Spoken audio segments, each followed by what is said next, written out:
This is the Xiaomi 14 Ultra, Xiaomi's most expensive and top-of-the-line flagship for 2024. And after using it for the last 2 weeks, I am honestly extremely impressed with this phone.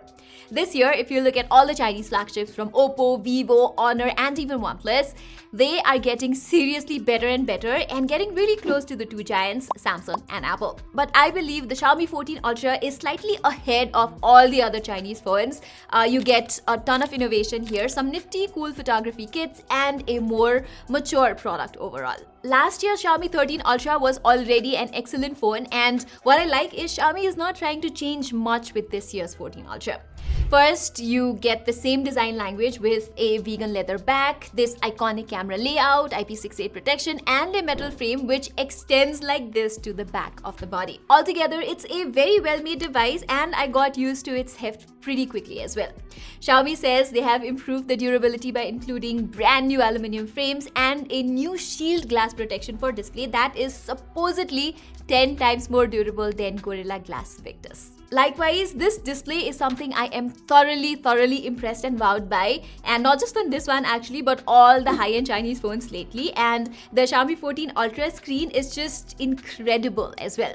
It's got everything from a sharp 2K panel, an LTPO refresh rate, 12-bit color depth with amazing colors, and full DCI-P3 color coverage. You also get hardware-level low blue light filter here and PWM dimming up to 1920Hz, which is something even Samsung and iPhones don't offer in their devices. I also found its display to get quite dim as well as super bright for outdoor visibility. But do keep in mind, it's slightly not as bright as the S24 Ultra or the iPhone 15 Pro Max though. But this display is just so good. Interacting with it, unlocking the fingerprint sensor, scrolling through Instagram feed, and typing on it with crisp vibration feedback is just superb on it. Xiaomi is also offering a very good stereo speaker here that gets pretty loud and focuses on all spectrums of frequency. This display also works well with both Dolby Vision and HDR10+ videos, so this is definitely an A+ display. Like with most flagships, you get the latest Snapdragon 8 Gen 3 chipset that's coupled with the base 12GB RAM and 256 gigs of storage. Here you also get a pretty big liquid cooling system, so this phone is as fast and as cool as say the S24 Ultra or other 2024's flagship.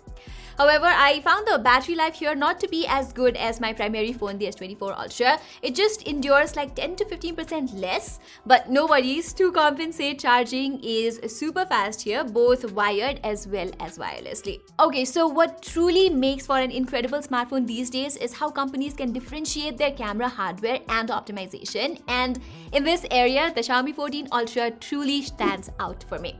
First, you get a new 1-inch Sony LTY900 main sensor, which we get on a lot of flagship phones, but Xiaomi has added a unique flair by including a variable aperture here. It's not just the two changeable apertures like we saw on last year's 13 Ultra, but this time you can adjust the aperture continuously throughout the whole range from f1.63 up to f4.0.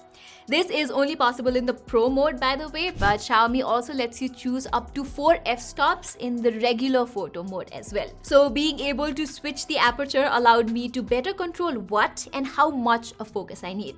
For example, when I am clicking the photos of a product or a close-up subject, it captures it in either f1.63 or f2.0 with a shallow depth of field, which looks amazing. But if you want sharper focus, you can always manually change the aperture. During the daytime as well as nighttime, I found a little different kind of color science with the Xiaomi 14 Ultra that emphasizes slightly more on saturation and punchy contrast that predominantly produces very pleasing results. And because of the wider aperture and a big 1-inch sensor, I found the images to be quite bright with consistent white balance most of the time. But sometimes the brightness does go overboard and it messes up all the highlights and whites. Hopefully that will get solved with an update on this phone very soon.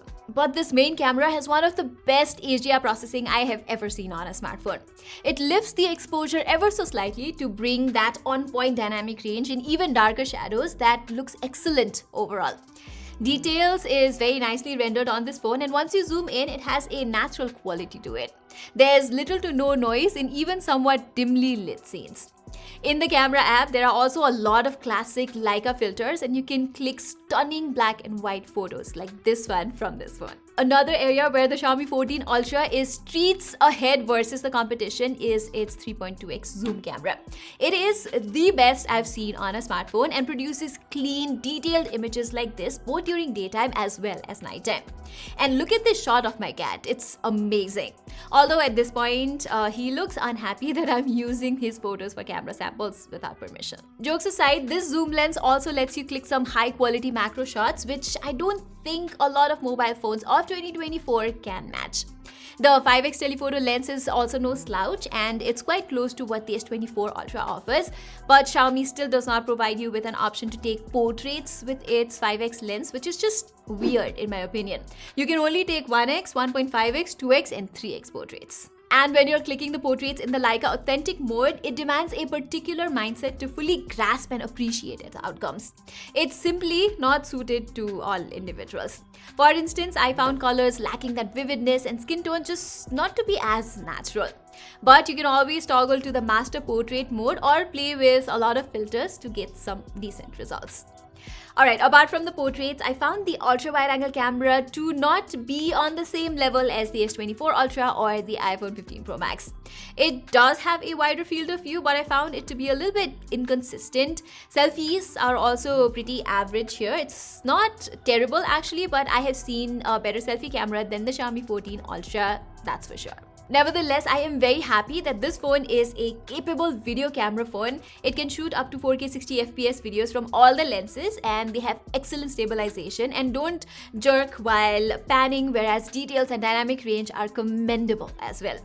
Honestly, I am very surprised to see how capable its videography aspect is along with great photography power. If I have to nitpick, the ultra-wide-angle lens, both photo and video-wise, is not that great, especially during low light.